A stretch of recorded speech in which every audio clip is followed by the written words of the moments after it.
तो स्टूडेंट, मैं सुरेश सर आप लोगों को क्वेश्चन नंबर 8 तक बता दिया गया था। एक्सरसाइज है 5.2 का। एक्सरसाइज कौन सा है? ये है 5.2 का। अब आगे देखिए क्वेश्चन नंबर 9। क्वेश्चन नंबर 9 क्या कह रहा है कि यदि किसी श्रेणी के तीसरे और नौवें पद क्रमशः कितना दिया है? 4 और -8 दिया है, तो इसका कौन सा पद शून्य होगा? तो मान लिया कि nवां पद शून्य होगा।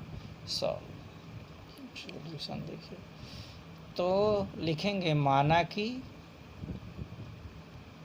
समांतर श्रेणी का पहला पद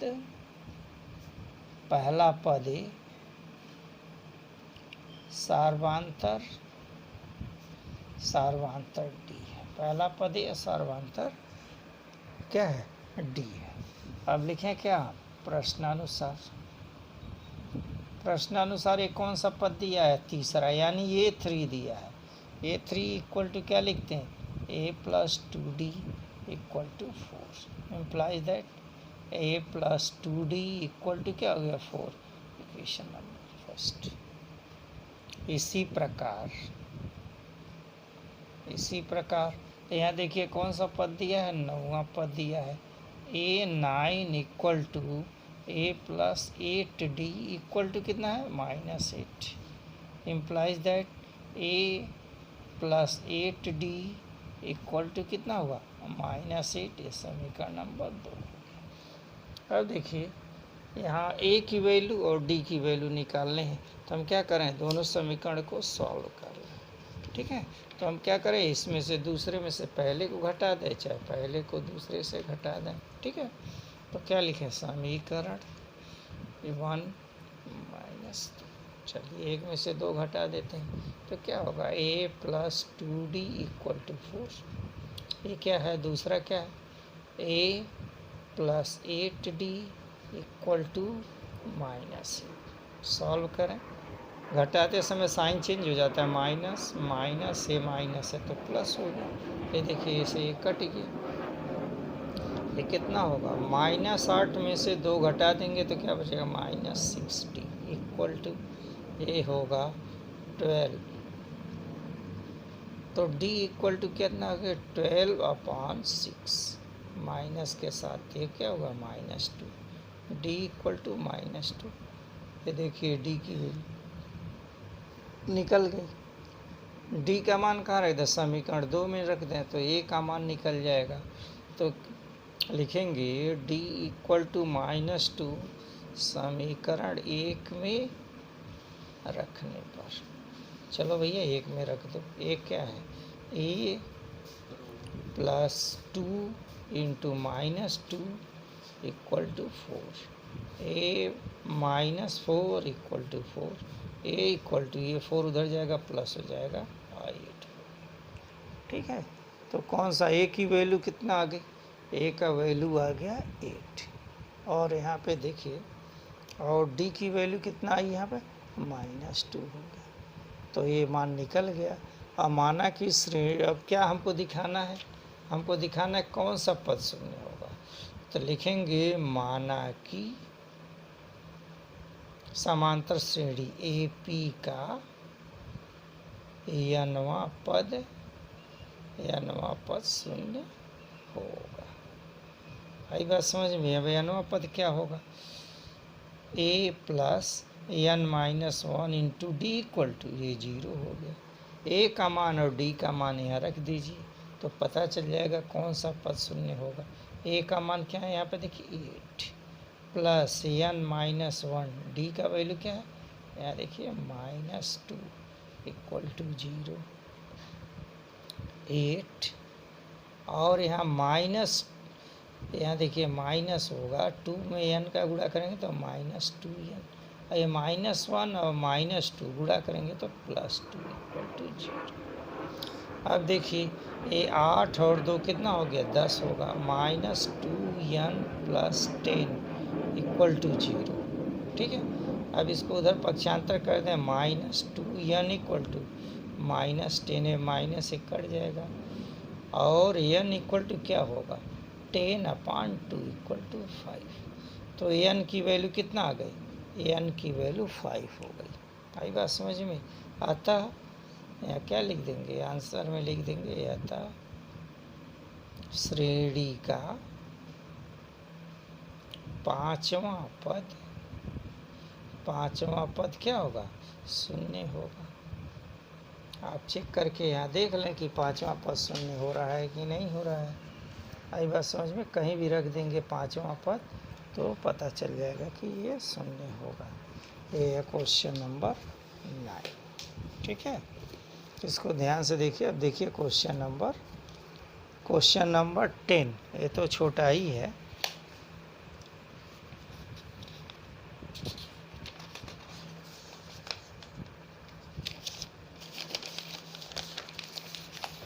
क्वेश्चन नंबर 10 कह रहा है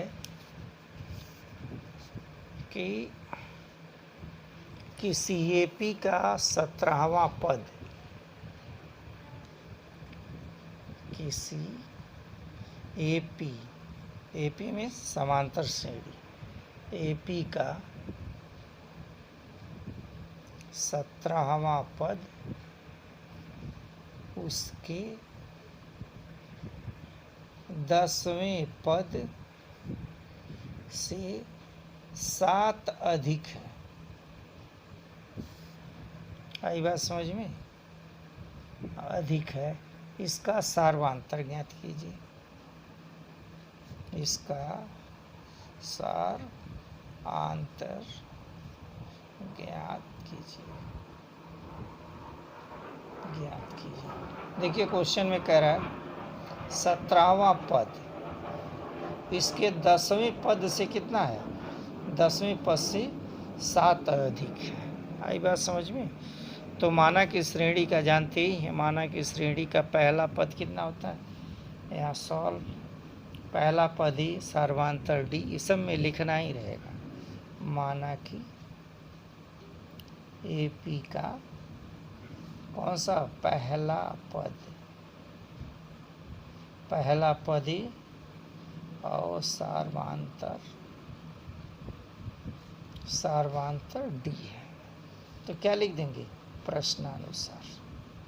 प्रश्न क्या कह रहा है, ये देखिए 17वां पद, तो A17 minus A10 equal to कितना, ये देखिए कितना अधिक है, ये 7 हो गया।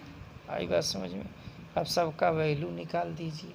जैसे हम नहीं लिखते AN इक्वल टू क्या लिखते AN माइनस 1 इंटू डी, तो यहाँ A17 लिखना है तो हम क्या लिखेंगे A प्लस 16D हो गया माइनस A, और यहाँ पे क्या होगा A10D है तो हो गया प्लस 9D इक्वल टू 7।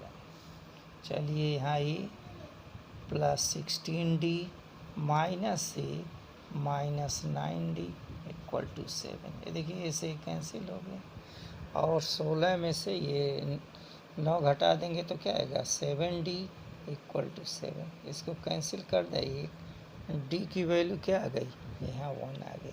यही हमको निकालना था कि पूछ रहा था इसका सार्वांतर क्या होगा। बात समझ में आ गया?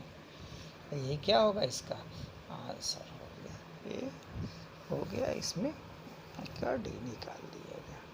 Question number 11।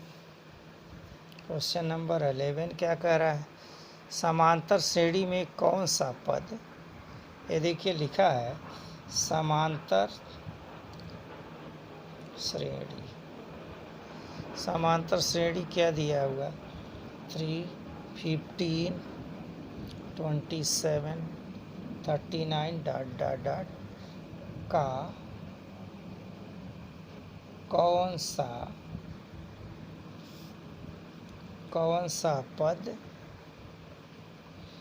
54वें पद से 132 अधिक है।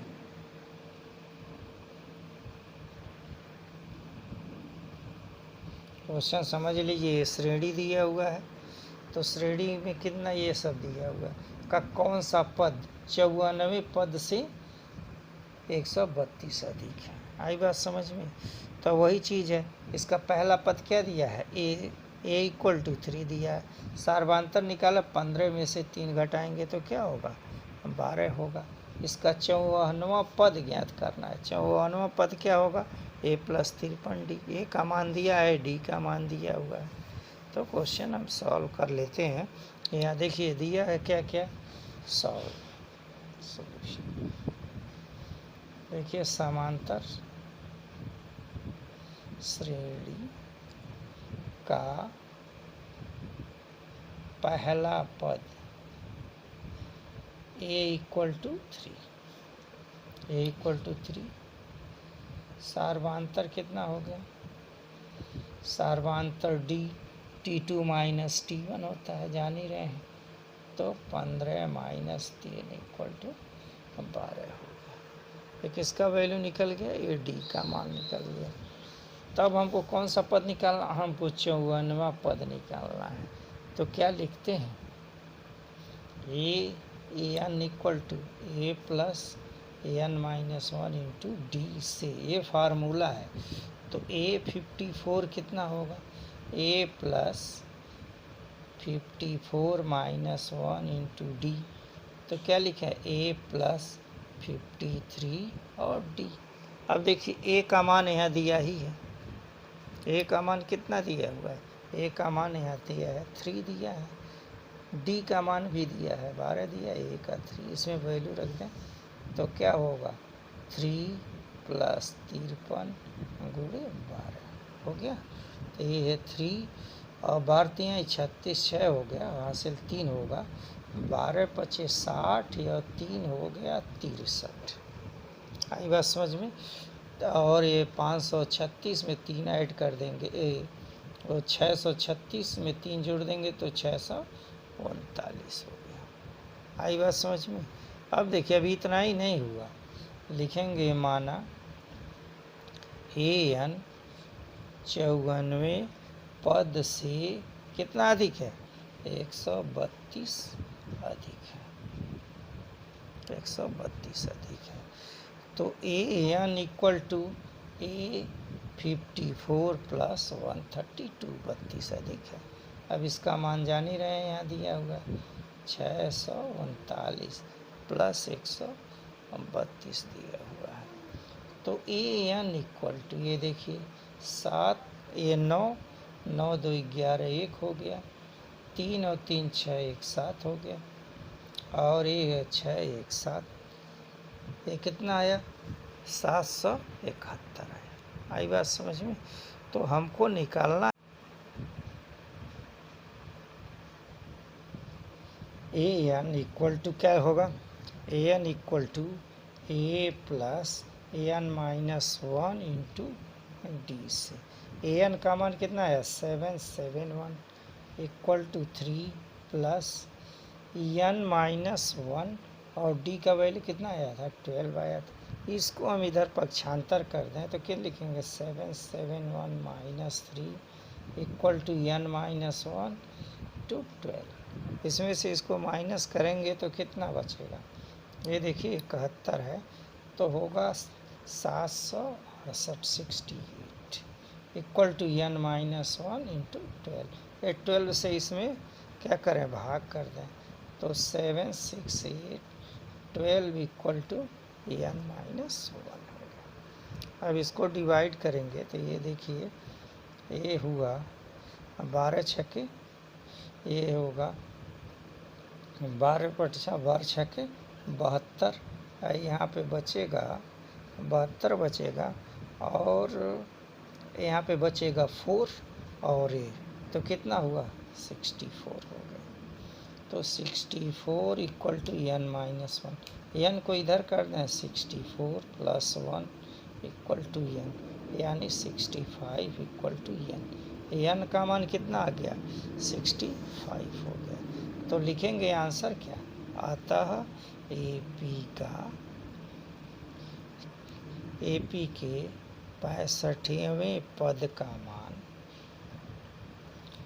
94 पद से क्या होगा 132 अधिक। बात समझ में आ गई? ठीक है स्टूडेंट, इतना पढ़िए, आगे जो है नेक्स्ट वीडियो कल डाला जाएगा। Okay student, thank you.